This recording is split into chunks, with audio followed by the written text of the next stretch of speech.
Global బెతేనియా Calvary ministry తరపున ఈ ఉదయకాల సమయంలో మరొక్కసారి మీ అందరితో కూడా కలుసుకుని దేవుని యొక్క పరిశుద్ధమైన మాటలు ధ్యానించడానికిని దేవుడు నాకు ఇచ్చిన మధురమైన అవకాశాన్ని బట్టి దేవునికి ప్రత్యేకమైన వందనాలు తెలియచేస్తున్నాను.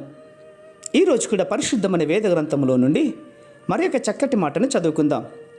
సామెతల గ్రంథము 28వ అధ్యాయము 13వ వచనము నేను చదువుతున్నాను, దయచేసి గమనించండి. సామెతల గ్రంథము 28వ అధ్యాయము 13వ వచనము. అతిక్రమములను దాచిపెట్టువాడు వర్ధిల్లుడు, వాటిని ఒప్పుకొని విడిచిపెట్టువాడు కనికరము పొందును. దేవునికి స్తోత్రం కలుగునుగాక. అవును ప్రియమైనటువంటి సహోదర సహోదరులారా, మనమందరము కూడా పాపభారాన్ని మోస్తూ ఉన్నాం.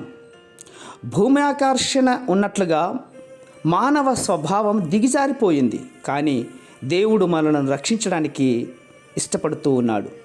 మన పాపాలతో మనం వ్యవహరించినట్లయితే కనుక దేవుడు వాటిని క్షమించడేమో.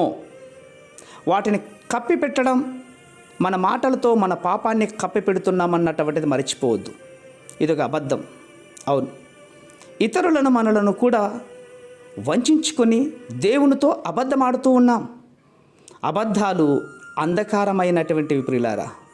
అయితే దేవుని యొక్క సత్యము తేలికైనటువంటిది. మనం అబద్ధం చెప్పినప్పుడు మన సుగుణుల శీలత నశించిపోతుంది. ఆత్మీయతలో పడిపోయిన వారముగా కనబడుచు ఉన్నాం. పాపాన్ని కప్పిపెట్టినప్పుడు మనం దేవుని యొక్క వెలుగును, సహవాసాన్ని, స్వభావాన్ని పోగొట్టుకుంటూ ఉన్నాం. అవును, వాటిని ఒప్పుకోవడం, దేవుని ఎదుట మీ పాపాన్ని ఒప్పుకోవడం చాలా సంతోషకరమైనటువంటిది. ఇందులో మీ హృదయం, మీ అభిష్టం ఇమిడి ఉంటుంది. దేవుని చిత్తాన్ని తరచుగా ఉద్దేశపూర్వకంగా, గర్వంగా, అతిశయంగా ఎదిరించడం వలన కొంతమంది మరణించారు ప్రియులారా. నీవు పాపివని ఒప్పుకో, ఎక్కడ తప్పు జరిగిందో గ్రహించు, ఆయన ఎద్దుకు వచ్చి వాటిని ఒప్పుకోవడానికి ప్రయత్నించే. నీ వలన, నీ కుటుంబం వలన ఆ తప్పిదము జరిగినప్పటికీ కేవలం నీ తప్పిదాన్ని మాత్రమే ఒప్పుకోలు విడుదల, స్వాతంత్రాన్ని, క్షమాపణను, నూతన జీవితాన్ని ఇస్తుంది ప్రియులారా. వాటిని జయించడం, యేసుక్రీస్తు వారు ఈ పరలోకంను వదిలి నీ కోసం నా కోసం వచ్చింది. ఇప్పుడు పరలోకంలో ఉన్నాడు, మనకు ఉత్తరవాదిగా ఉన్నాడు, తండ్రి ఎదుట న్యాయవాదిగా ఉన్నాడు.